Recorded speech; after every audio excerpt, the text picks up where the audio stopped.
Hello and welcome fellow Bannerlord fans. Big news just dropped. New DLC has just been announced named War Sails. As the title says, it covers naval combat and ships. I'm sure a lot of inspiration for this has been drawn from Viking Conquest for Warband, which I would not mind remade for Bannerlord. The trailer is pretty dope and I suggest that you guys check that out. So what exactly is in this update?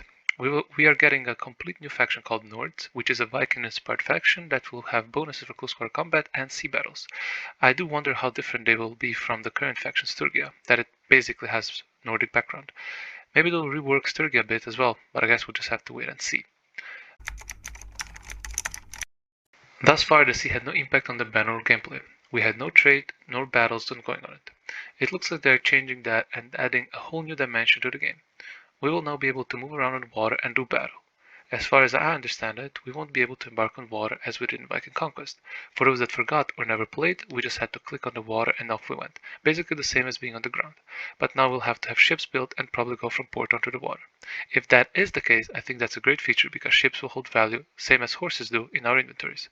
As we will be able to board and take enemy ships, maybe we'll also be able to capture them and take them to port. We're getting a map redesigned to fit the Nords into the game. They will be on an island, or more than one, we'll see. And the map will be changed in a way where we will be able to embark on water. We're also getting new coastal city type. I imagine they will be the ones that allow the parties to go on the water, and where the ships will be made and bought. They also mentioned that the trade will be reworked, as now the trade will also go through water. I wonder if this trade will be stronger than the land trade, as it's way more effective. What do you guys think? They did mention that there will be pirates on the seas, so maybe we'll also be able to play as pirates.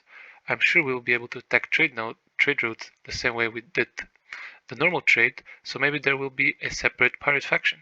Maybe if we take the Nords down, we can create our own pirate kingdom. That might be my first playthrough. Sieges will be very interesting now with the new addition of blockading ports. Will the attrition now be completely gone if you don't blockade them?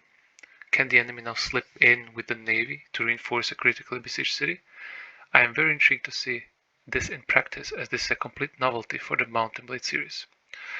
We will also have to build our own fleets now, with up to 18 different ship types. I hope we will get a ship-by-ship breakdown to see which ship is good for what situation. Will we be able to traverse through rivers? Maybe some ships are gonna be best for open waters while others for calm ones. I do like that they will not make them generic but culture based, which will be cool to see in big battles. Nords will naturally get their own set of characteristics and features. I'm excited to check out the new skills trees after the changes. New intro will also be added to introduce the new mechanics. I don't know about you guys, but I'm not one of those that like to do tutorials, so I'm probably gonna skip it and learn on the fly. Alongside the DLC, we will also get some updates to the base game. Apparently they cancelled one DLC they worked on and will salvage some parts of it and add it to the base game. Here we are getting a stealth option where we can kill, I'm guessing with one shot, enemy units after we sneak into the dungeons and hideouts. I'm not that big on sneaking, so I don't think I'll be using this very much.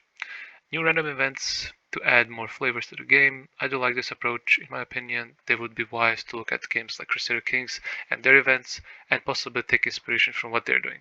I feel that anything that can bring more life to the game is always welcome. Towns and castles will also get a rework. They don't really tell us exactly what, so I guess we'll just have to wait and see. This is something I hope they do really well, as I do enjoy the management mechanics. I hope we can get something like the village upgrading system that we had in Warband, but I'm guessing that's probably a bit too much of an ask. Passage of time. Apparently now we'll be able to speed up time, so our main characters can reach the old age super fast and the children have a bigger impact on the game, possibly taking over from our main guy. This is pretty interesting and I would love to see this in practice. They're also adding a system called Parley, which might be an interesting new addition, but we don't really get any information on what the conversation trees are, so it's hard to comment on if this is going to be something useful or just another add-on. We're also getting a new ranged weapon, the sling. This might be an interesting thing to use, but I'm at a bow arrow myself, so we'll see. And that pretty much sums up the news, so what are you guys excited about to try in the new War and Sails? Let me know in the comments below. Don't forget to hit that subscribe button for more Bannerlord news and updates. And until next time, hoist your sails, sharpen your weapons, and get ready to make history and land at sea. Happy conquering!